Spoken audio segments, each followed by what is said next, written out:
अस्सलाम वालेकुम।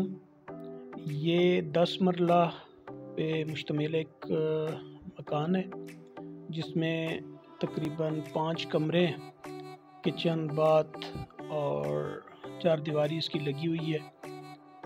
बिल्कुल आबादी के अंदर है और 12 फुट की इसकी गली है। गाड़ी घर तक बआसानी आ सकती है। डॉक्यूमेंट्स में ये 10 मरला है लेकिन मौका पे 12 मरले जगह है। 5 कमरे हैं, किसी के ऊपर छत पे गार्डर टियारन डला हुआ है और किसी पे लकड़ का छत है और बिल्कुल रहायश के काबिल है और इसकी कीमत इंतहाई कम है।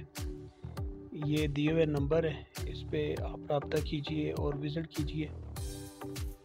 आबादी के अंदर है ये जगह और 10 मरला ये जगह है और इसकी कीमत घर की जो है वो 9 लाख रुपए है।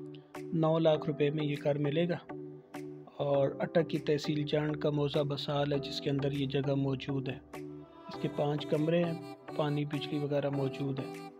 अस्सलाम वालेकुम।